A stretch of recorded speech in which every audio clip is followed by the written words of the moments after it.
Le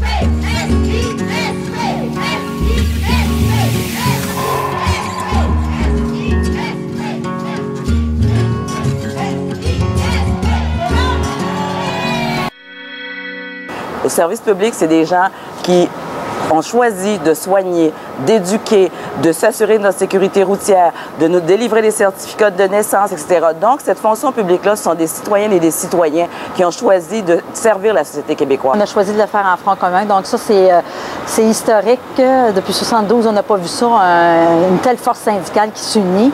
Et c'est évidemment pour contrer ce gouvernement Charest-là qui nous a imposé des décrets. Mais il ne faut pas se gêner pour demander une augmentation de salaire, puis il ne faut pas se gêner pour demander de meilleures conditions de travail. On ne peut pas dire qu'il faut profiter de la crise économique pour couper. Le trou financier dans lequel on est, M. Charest l'a creusé lui-même en baissant les impôts quand il y avait des transferts fédéraux, en refusant de prendre le terrain laissé vacant par le fédéral en termes de TPS, où il aurait pu le prendre dans TVQ.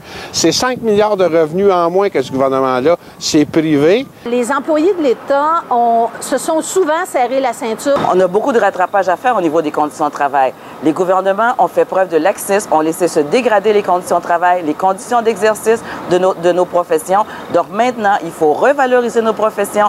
Il faut absolument s'assurer qu'on puisse avoir des conditions de travail pour être capable d'attirer une relève aussi dans nos professions. Au secrétariat intersyndical des services publics, on est particulièrement préoccupé par le soutien de l'expertise en place, mais aussi par la relève. On a de la difficulté à attirer et à retenir du monde dans le service public, que ce soit dans la fonction publique, que ce soit dans le réseau de la santé ou dans le réseau de l'éducation. Les jeunes sont attirés par d'autres secteurs d'activité qui sont plus intéressants, où les conditions de travail il y a plus de valorisation et une meilleure reconnaissance et de meilleures conditions de travail. On a de la misère à recruter dans les services publics. Le gouvernement a de la misère à garder ces gens. Une fois qu'il les a attirés, il y a de la misère à les garder. Il ne faut pas être gêné pour demander des conditions de travail.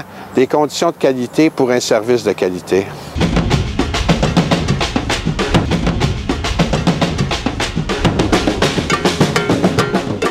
C'est important parce que c'est comme ça que la population et le gouvernement réagit aujourd'hui. Donc, avec le poids de nos membres, ils vont être convaincus qu'ensemble, on veut faire la différence puis on veut que ça change. On a beau être à l'ère de l'Internet, de la Station spatiale internationale, il y a des choses qui demeurent.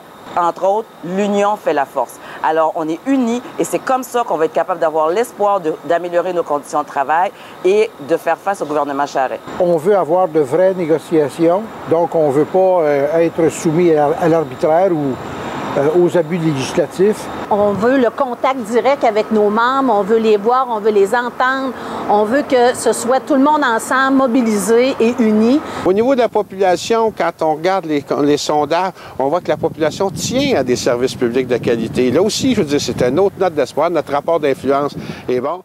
Alors, c'est pas juste un front commun de tête, là, où les gens vont penser que tous les dirigeants vont tout faire. C'est qu'à un moment donné, il faut que les membres aussi participent. Et, tout le monde ensemble, ça ne peut pas faire autrement qu'être gagnant. C'est ensemble qu'on peut faire la différence, puis c'est en étant convaincu également qu'on peut faire la différence. Et à ce moment-là, c'est de tout le monde qui va converger une après l'autre, 10, 100, 1000. Et c'est comme ça qu'on va converger tout le monde pour être capable d'influencer le gouvernement.